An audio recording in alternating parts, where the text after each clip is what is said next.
So what's up, guys? I'm back here with another video, and today I'm going to talk about the 2021 Nissan Armada. So the Nissan Armada has been around since like 2004, and it's received some updates throughout the years, but it's still a pretty old vehicle, very outdated. So Nissan not redesigned, refreshed the car for 2021, and the question I'm asking today is, did they do enough in order to make this car relevant in this space? So let's get right into it. So let's start with the design here. At first, I thought the design was a little bit off. I think it's just the V-Motion grille. I like the headlights. The V-Motion grille, it just kind of looks like a new Pathfinder, like a bigger Pathfinder grille. It's not my favorite, but the more I look at it, the more it works with the car. Oh, and I forgot to say that basically the new updates from the exterior are from the A-pillar up and then the back wheel, back. So just trying to give you an idea. So we got a new bumper, the LED taillights as I mentioned. So from the side, I do like the wheels. They look pretty good. They match the vehicle pretty well. Now let's move on to the back. We got a new bumper and LED taillights. I like the new Nissan logo, how they spelt out the Armada on the black print on the black part of the back. And then speaking of, the new Nissan logo looks really good. It looks very clean. It's very brought up to 2020, so it's good that they redesigned their logo. So one could argue that the biggest part of the Armada and the QX80, as a matter of fact, that needs to be redesigned was the interior. And they did that a bunch here. So it looks definitely a little more modern. So some of the lines at the airbags, kind of like the center console where the gear lever is, it kind of still looks a little bit outdated, but it definitely looks a lot better how they did it here. Let's just start with the steering wheel. So it's the same steering wheel that's from the other previous Armadas, except they actually did stuff to make it bring it up to this decade. So they added some leather stitching, and they blacked out the little button part, so it actually looks like 10 times. It's amazing what a few changes can do. It looks 10 times better than what was in the previous Armadas. They cleaned up the center stack. The old infotainment had these buttons, and then there's just some buttons under that. It looked terrible. But now we got a 12.3 infotainment screen. It has wireless Apple CarPlay, wired Android Auto, so it's good that they took a step forward there. It's a lot better than the 2-screen setup that they had before. That was terrible. It looks like they kind of refined the wood here. And like some of the other old Armada pictures I was looking at before making this video, like the colors of the wood, it just made it look like just a block of wood just placed in the vehicle. I think the darker wood and the center stack design, where the infotainment screen is, kind of cleans up the look a little bit. It makes the wood look better implemented, in my opinion. And behind the steering wheel, they have a new 7-inch helper screen. I think it's a missed opportunity here, because they could have just implemented a digital display like they on higher trims or stuff like that. But even the Rogue has it. The new Nissan 370Z, 400Z or whatever is going to have it.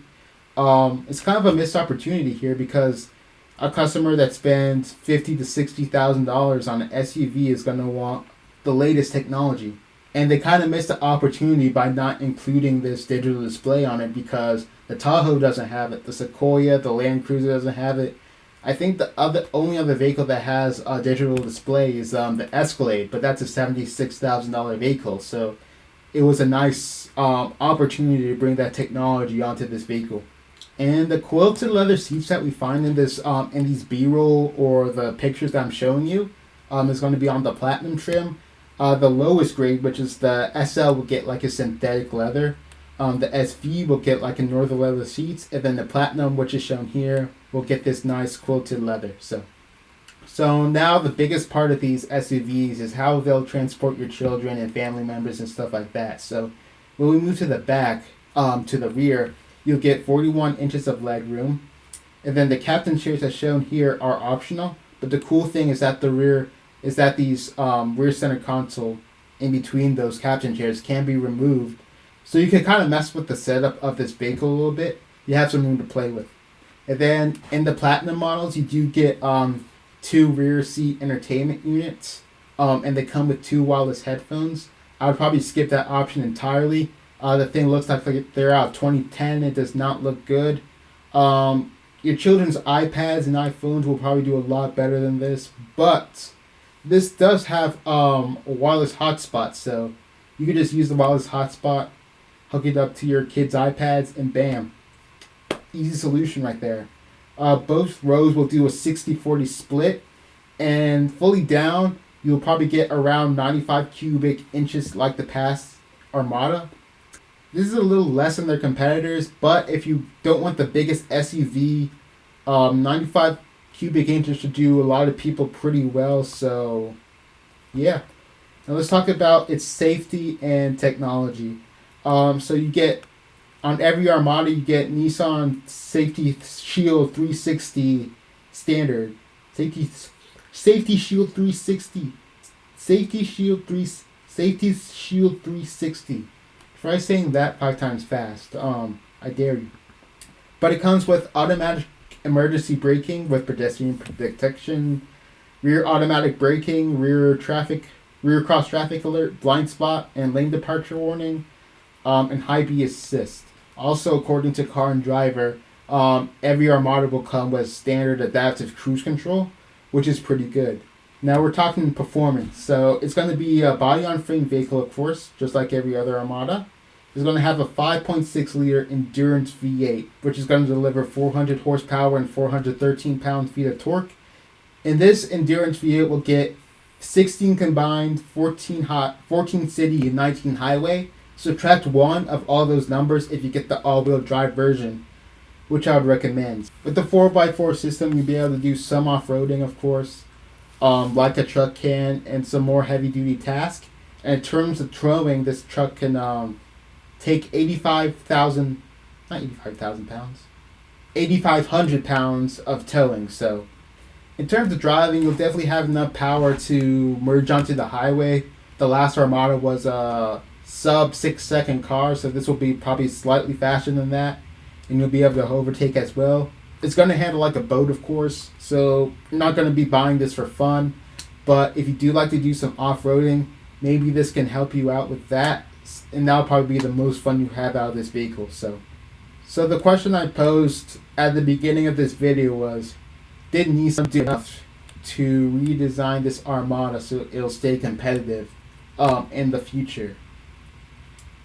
And I'll have to say yes.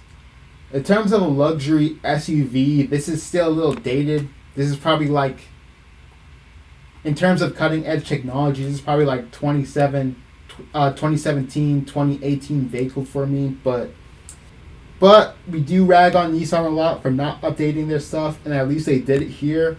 A certain Japanese brand that begins with a T did not update their vehicles at all. Toyota.